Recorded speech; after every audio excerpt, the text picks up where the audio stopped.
Hi, guys, and welcome back to another episode of Dana with the Data. In the last 3 months, it's been reported that 300,000 Black women have vanished from the American workforce. 300,000. To put that in perspective, that's more than the entire population of Pittsburgh gone, just like that. Now, you might think this is just another casualty of economic turbulence, another unfortunate statistic in uncertain times.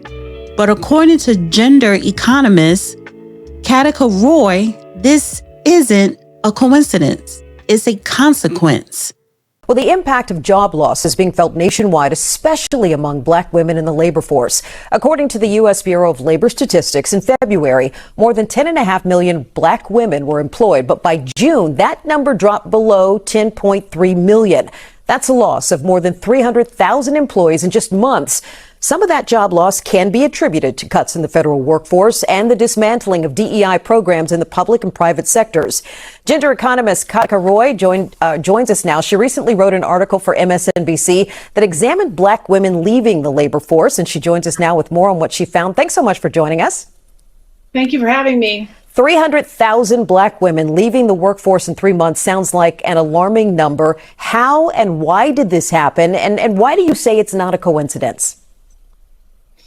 Well, the job cuts, it's a good question. So if we take a step back, this is an economic alarm bell. You know, the primary piece that we are seeing is the federal job cuts and the agencies that were actually targeted for those cuts, which such as education and healthcare, which are predominantly employed Black women. So, for instance, if you look at women's labor force participation and the percentage of Black women in the labor force, they make up about 6% of the labor force, but 12% of federal jobs.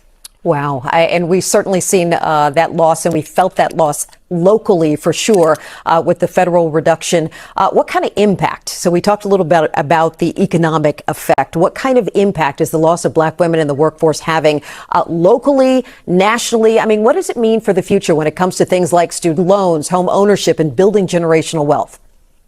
And that's a great point. So one of the things that we know is for every percentage point of women leaving the labor force, it actually hits GDP at about $164 billion. So in other words, the connection is 1% equals about 146 billion GDP loss. But then we have things such as housing, the spillover effects that you were talking about, housing, healthcare, education, et cetera. And we've seen that even with inflation, right? So Black women on average earn 64 cents on the dollar, but the inflation rate as of last week is 3 times that for women's goods and services. Let me ask you, while all of this news seems very, very bleak, is there an upside? How do we go about reversing this trend? Well, one of the things that we assume is that policy is gender neutral. It's not. It's gender ignorant. And what I mean by that is when we make these cuts, we're assuming that it's gender neutral. It isn't. It's gender ignorant. And the issue is that it impacts everyone. It doesn't only impact Black women, it impacts the entire economy. Just as one example, between 1970 and 2016, women increasing their labor force participation added $2 trillion to the U.S. economy. When we see Black women leaving the labor force, we're actually shrinking our economy. Wow. And as you wrote, that affects every single one of us. So when we talk about that big number again, 300,000 women, Black women leaving the workforce in just a couple of months, what sort of trends did you see? Are they out of the workforce? Are they becoming entrepreneurs? Where are these 300,000 women going? What are they doing now? That's a great question. We don't really know. What we can look at from historical data is that there are 2 things that are probably happening. One is that they are becoming entrepreneurs, so small business owners. That's one piece. Or they're joining the informal economy. So they may not be participating in the formal economy, which is tracked by things like the monthly jobs report, but they're participating in the informal economy. Let me just ask a last question here. For the many women who are watching right now who are in this space, what would you tell them? What would your advice to them be? tell your story. I would say stand up and speak out. We need, the stories that I have heard just from publishing this article 5 days ago are incredible, and we need to hear your voices, and we need you. This is not just an issue of equity or fairness. This is actually an issue of economic opportunity for everyone. The predictable result of federal downsizing that has systemically targeted the very sector that has served an economic lifeline for Black women for decades. We're going to unpack why the public sector became so crucial for Black women's economic mobility and how recent policies have changed and dismantled that pathway, and what this exodus means, not just for these 300,000 women, but for all of us. To understand why this matters, we need to go back, way back. For decades, really since the Civil Rights era, the public sector has been something unique in American employment, a place where merit could actually matter more than connections, where a Black woman with a college degree could find not just a job, but a career. The numbers tell the story. Black women make up about 7% of the total workforce, but they represent 20% of the federal employees. In some agencies, like Health and Human Services, that number climbs even higher. This isn't an accident. It's the result of deliberate policies designed to create opportunity where private industry had built walls. Think about it. While corporate America was still trying to figure out how to spell diversity, the federal government was offering Black women pathways to middle management, to senior positions, to economic stability that their mothers and grandmothers could only dream of. These weren't just jobs. They were generational game changers. The federal position meant health insurance, retirement benefits, job security. It meant being able to buy a house, send kids to college, build wealth. It meant breaking cycles of poverty that have persisted for decades. And here's what's crucial to understand. This wasn't charity. These women earned these positions. So this wasn't about no DEI. They brought skills, education, and dedication. They became the backbone of agencies that serve millions of Americans every day. But now that backbone is being systemically dismantled. So let's talk about the 300,000 women. Where did they go? The data is stark. The largest losses have ever concentrated in federal agencies, departments that have seen massive workforce reductions under the banner of efficiency and downsizing.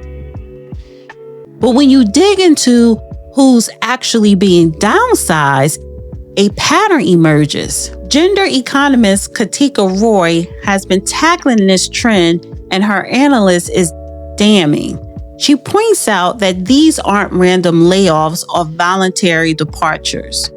They're targeted reductions that disproportionately impact Black women because Black women are disproportionately represented in the roles being eliminated. Let me give you a concrete example. When an agency decides to streamline its human resources department or modernize its administrative functions, who do you think it cuts first? It's not the senior executives. It's not the political appointees. It's the program managers, the compliance officers, the administrative professional roles where Black women have found their foothold in federal service. The federal workforce reductions we're seeing aren't happening in a vacuum. They're part of a deliberate strategy to shrink government.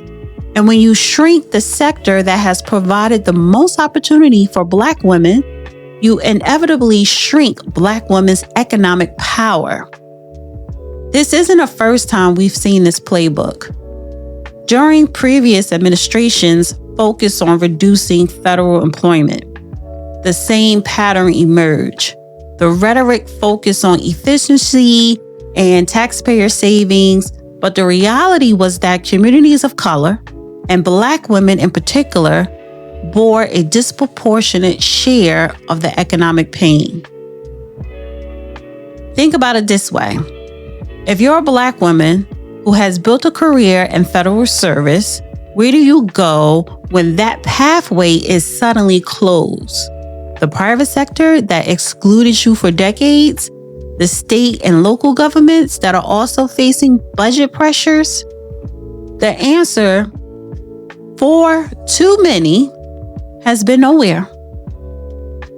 They've simply left the workforce entirely, taking their skills, their experience, and their economic power with them. And that's not just their loss, it's all of our loss. When 300,000 women leave the workforce, they're not just leaving their paychecks. They're losing health insurance, retirement contribution, career advancement opportunities. But the ripple effects go far beyond individual households. These women were supporting families, contributing to communities, spending money in local economies. They were mentoring younger workers, bringing institutional knowledge to their agencies, serving the American people in countless ways. The immediate economic impact is staggering. We're talking about billions in lost wages, lost tax revenue, lost economic activity. But the long-term costs are even more concerning.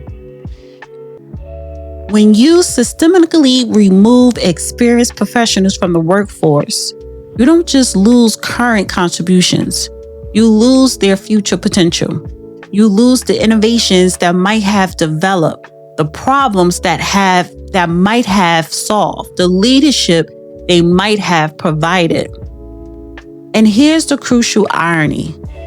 Many of these women spent years, sometimes decades, building expertise in areas where we desperately need skilled professionals.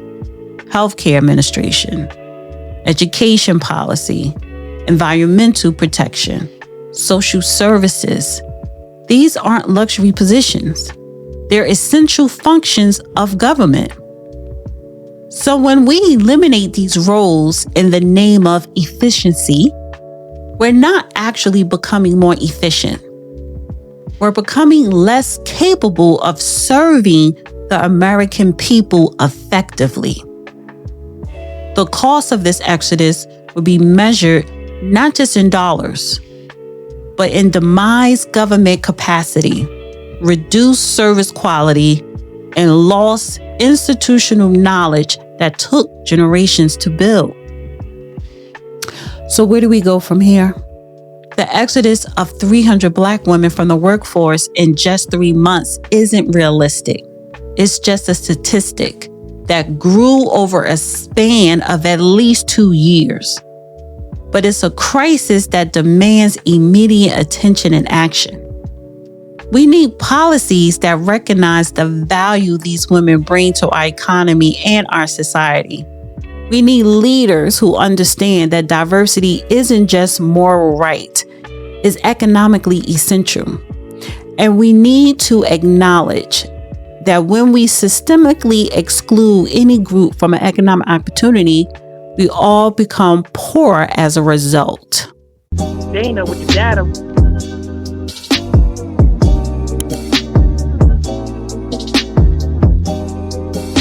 Dana with the data.